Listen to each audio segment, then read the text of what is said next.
ولاد رزق مصممين يضحكوا على المتابع. مفيش مصداقية خالص في الفيديوهات بتاعتهم الفترة اللي فاتت. يعني الواحد كان ساكت ساكت وفيديو ورا فيديو ورا فيديو لغاية ما الموضوع بجد يعني تمادوا فيه. وهنتكلم على تحدي خالد وام خالد، وهنتكلم على تحاليل نهال وعلى يحيى وزياد ويوسف. بصوا عندنا مواضيع كتيرة هنتكلم فيها في الفيديو بتاعنا ده النهارده. بس الاول عايزه اسلم على احلى متابعين عندي في القناه. السلام عليكم ورحمه الله وبركاته. عاملين ايه يا احلى متابعين واحلى اخواتي؟ يا رب تكونوا بخير وفي احسن حال. لو مش مشتركه يا قمر انت وهي اشتركي في القناه وفعلي الجرس عشان يوصلكوا كل فيديو جديد، وحطي اللايك الجميله بتاعتك. ويلا بينا على اول فيديو معانا. طبعا احنا شفنا نهال وشفنا حسن اما عمالين يتكلموا ويقولوا اللي هي عملت تحليل وراح بيه للدكتور وورونا وهم عند الدكتور، والدكتور برضو بيطمنها. والتحاليل بتاعتها طلع عندها السكر عالي قوي بنسبة ان هي مش هتاخد مثلا وحدة بس، يعني مرة واحدة بس في اليوم انسولين. انتوا عارفين يعني انسولين يعني ايه؟ يعني السكر عندها عالي، لا ده كمان هتاخد 3 مرات في اليوم. فادعوا لها يا جماعة بجد. الناس اللي هي مبسطة الموضوع ان هي مستهونة بالموضوع. انتوا عارفين يعني ايه واحدة حامل وعندها تجلطات في الدم وبتاخد ابر سيوله؟ عارفين الشكشكه دي كلها على فكره ربنا يجعلها في ميزان حسناتها، وكل برشامه بجد هي بتاخدها ربنا يجعلها في ميزان حسناتها. يعني عايزه اقول لكم جسم نهال مهري من كتر الشكشكه. ايديها رجليها بطنها بقى شوفوا بصوا. يعني ابر انسولين 3 مرات في اليوم. عايزه اقول لكم الابره بتوجع 3 مرات، يعني قبل الفطور وقبل الغداء وقبل العشاء. وإبر الأنسولين ممكن تزرق الجسم تورم الجسم. وحقن السيولة شوفوا بتاخد مرة واحدة بس في اليوم أو مرتين برضو في اليوم. برضو بتتاخد تحت الجلد. يعني بجد ادعوا لها ادعوا لها ربنا يقومها بالسلامة ويكمل لها على خير. نهال فعلا من الحمل الحرج، وفي كده يا جماعة حمل بيبقى مقرف. أنا شفت بعيني حالات الحمل ديت اللي هي الصعبة. الضغط العالي مقرف، السكر مقرف في حتة الحمل بالذات. وخصوصا اللي نهال شكلها عندها وراثة السكر من اهلها. احنا عارفين ان مامتها عندها السكر، فهي شكلها نهال كان عندها مقاومة انسولين، ومع الحمل ولخبطة الاكل جالها بقى سكر، فاهمين؟ فربنا يستر لها بعد الحمل يعني السكر ينزل وما يبقاش بقى عندها سكر دايب يعني مستمر. ربنا يحفظها ويحميها ويعفيها ويعفو عنا ويعفي عن السامعين يا رب. فهم مش مقفورين الموضوع ولا حاجه يا جماعه. الطفله جايه لهم بعد شقه بعد 3 سنين ونص لفه على الدكاتره او شد اعصاب وفلوس وتعب نفسيه. فهم مش مبالغين، لا هم زعلانين وتعبانين لان هو مش حمل عادي، مش واحده حامل كده خلاص ال9 شهور هيعدوا بسلاسه وبامان مجرد ان هي هتاخد فيتامينات وخلاص. لا نهال حملها فعلا يا جماعه صعب صعب صعب. انا شفت حالات كتيره كده قدام مني فعلا كانت بص عيشتها متمرره زي ما بيقولوا كده بسبب العلاج وبسبب الدكاتره، ونفسيتها تحت الصفر زي ما بيقولوا، كانت نفسيتها وحشه. فالموضوع مش سهل وما تهونوش يعني وتقعدوا تقولوا في الكومنتات طالما انتم ما عشتوش الحاله بنفسكم وما شفتوش حاجه بنفسكم. فادعوا لها ادعوا لها بس مش تخسروا حاجه. اللي انتوا تدعوا لها وتقولوا لها ربنا يقومها بالسلامه وتجيب طفل سليم معافى ان شاء الله. وطبعا حسن بيقول لها هنمشوا على اكل صحي وبلاش بقى العكعكه في الاكل. اول حاجه جرك الكاتشب دوت، الكاتشب ده بلاوي بلاوي. ده سم ده يا جماعه ارموه. والصوصات بقى اللي عمالين يحطوها على البانيه وعلى الاكل، وصوص ما اعرفش ايه، وصوص باربيكيو، وصوص دبس الرمان، وصوص مش عارفه ايه في ايه يا جماعه. كل الصوصات ديت خطر خطر خطر. المواد الحافظه اللي فيها كمان خطر وتصنيعها خطر. يعني بلاش فعلا الحاجات السوسات والحاجات الجاهزه اللي هم بياكلوها. لا فعلا هي عايزه بقى حاجات مسلوقه مشويه، وكمان مش بطريقه الشوي بتاعت حسن يعني اللي هو زليها في حته شويها في حته او محمره في حته زبده او سمنه او زيت ايا كان بصراحه. فادعوا لها ربنا يكمل لها على خير ان شاء الله ويقومها بالسلامه. نخش بقى بصراحة عند ولاد رزق اللي زودوها قوي في حتة الفيديوهات بتاعتهم الفيك. هما الأيام ديت شغالين بتاع 5 6 فيديوهات كده عندهم بصراحة. نخش يعني نشوف العنوان من بره، نخش نلاقوا حاجة تانية خالص. من أول نيجار وهما وهي ومامتها رايحين يختاروا فساتين الفرح. طبعا هما شكلهم كانوا يا إما بيعملوا إعلان أو دعاية للمحل، أو كانوا بيعملوا فيديو كده هوت شد الانتباه كده هوت للمشاهدات وشد انتباه المتابعين. طبعا عشان كلنا دلوقتي مترقبين مثلا خطوبة نجار، فمستنيين بقى الفرحة المنتظرة معرفش ايه، ميك اب خطوبتي الكلام ده كله. طب فين الفساتين؟ فين الفرح اللي انتوا لبستوا فيه الفساتين؟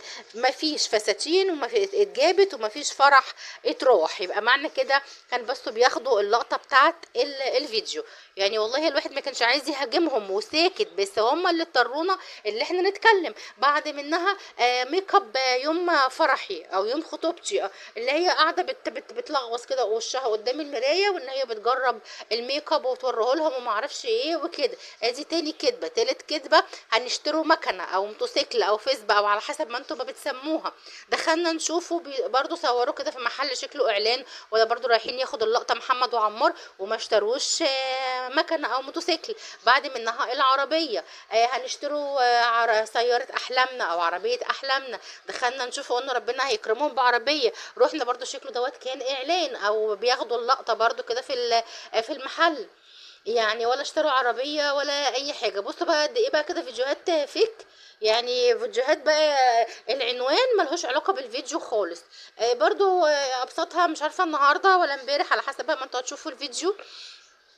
ان الفرحه دخلت بيتنا وصوره نجار ماسكه شربات وما اعرفش ايه، وفيديو برضو مبهم. مش عارفين هم عازمين مين ولا مين اللي عندهم ولا الفرحه ايه، وفرحه ازاي من غير اخوها محمد مش موجود وعمار مش موجود. طب انتوا فرحتوا وعزمتوا مع نفسكم الناس. احنا من الواضح كده كنا شايفين تنين معديه وسمعنا صوت يوسف، وهي ام الاء كانت قاصده ان هي تبين صوته عشان تعرفنا مين اللي عندهم. بتقول له ايه رايك في الكبسه؟ طبعا سمعنا صوت يوسف وعارفين ان يوسف هو اللي كان عندهم. قال لها يعني حلوه وتسلم ايديكي ومش عارفه ايه، وسمعنا صوت يوسف وهو بيتكلم. طب ايه الفرحه؟ حتى في ناس كاتبه لهم كده في الكومنتات، طب انتوا فيديوهاتكم بقت غامضه ليه؟ ما بقى مش موضحين ايه الفرحه اللي عندكم ولا بتتكلموا على ايه. فاهمين؟ فليه يا جماعه كده مفيش مصداقيه في الفيديوهات؟ يعني الواحد دايما، انا عن نفسي كده بطلع اتكلم عن الفيديو اللي انا شايفاه قدام مني. احنا لما بننتقد او بنحلل او بنتكلم على الفيديو ملناش بقى بداخليته، مع ان احنا ساعات بنبقى عارفين الحقيقه وفاهمين اللي فيها زي ما بيقولوا، بس ما بنرضوش نطلع نتكلم. انا عن نفسي ما برضاش اطلع اتكلم على حاجه انا ما شفتهاش وما سمعتهاش في الفيديو بتاعهم. فبجد نرجو يعني بجد بعد كده المصداقية في الفيديوهات بتاعتهم. يبقى العنوان اللي بره زي اللي جوه زي ما بيقولوا. نخش بقى عند ام خالد. وعند خالد بصراحة يعني دمه خفيف، وفي كل فيديو بحس ان هو بيحلي الفيديو، دمه حلو ودمه خفيف. ام خالد العسل السكر، تسلم ايديكي على المكرونة البشاميل الجميلة دي. عايزه اقول لكم طبعا تحديات الاكل ديت طلعت ترند خالص كده الايام دي، وكله جربها عنده في القناه واليوتيوب كله بيجربها. يعني في ناس كتيره جربتها. عايزه اقول لكم انا واحده من الناس جربتها انا وبنتي. عملت سندوتشات همبرجر كده، وكان نفسي العبها بقى انا وبنتي كده، وقعدنا نجروا بقى في الشقه. بس بصراحة كانت تحدي حلو، تحس ان انت غيرت كده من مودك وضحكت وهزرت فجميلة. فعارفين كان التحدي حلو. طبعا خالد هو اللي كسب باكتساح.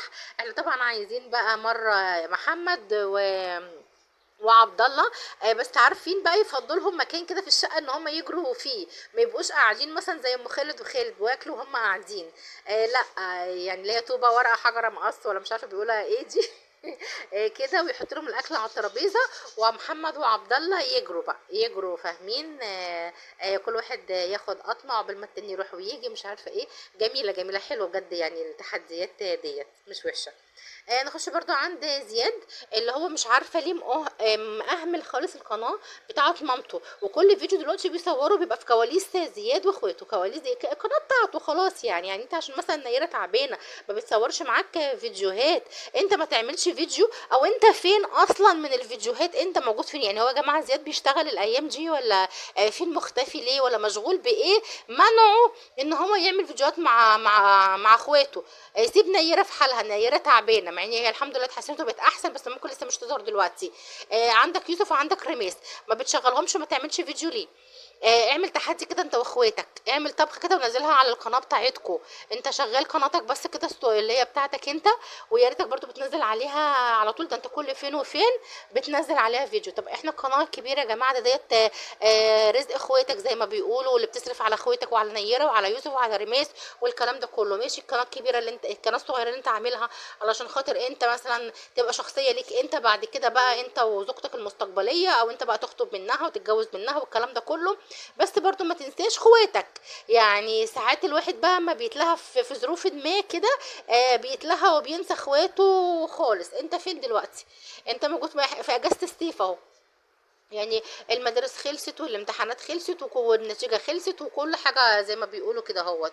طبعا مش شايفين زياد، زياد بقى كسلان وعلى طول مسافر مصر، مش فاهمين في ايه خالص. هو الحمد لله انتوا اديكوا نقلتوا في مصر وبقيتوا قاعدين مقيمين في مصر، يا ريت بعد كده نشوفوا بقى فعلا كده زياد شادد حيله على القناة. والله الواحد زعلان على العيال ديت، نفسي حد كبير كده يعني يخلي باله بجد منهم ينصحوا كده لوجه الله.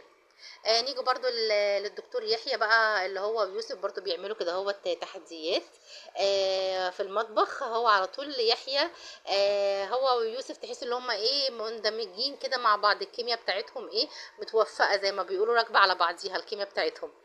كانوا بيعملوا تحدي ان هما يقضوا يوم ب50 جنيه. طبعا يحيى عمل عدس، ويوسف عمل تابوكي او مش عارفه اسمه ايه، أو تابوكي صح؟ يا رب اكون بعرف انطقه صح. اللي يعرف اسمه بالظبط ايه يبقى يكتب لي في الكومنتات، ولو وصلتش لغايه هنا يا قمر حطي اللايك الجميله بتاعتك. كان التحدي حلو كده. تقريبا الفيديوهات ديت كده هم كانت عندهم من قبل ما يسيبوا الفيلا، لان هم خلاص كده عزلوا ونقلوا القاهره، وان شاء الله الايام الجايه هنشوفوا الفيديوهات بتاعه النقل العزال بتاعهم للقاهره. طبعا ده كان الفيديو بتاعنا النهارده، يا رب يكون عجبكم. ما تنسوش طبعا تحطوا اللايك والاشتراك في القناه واي كومنت جميل منكم، وهتوحشوني واستنوني الفيديو الجاي. مع السلامه، حطش اللايك يا جميل، سلام.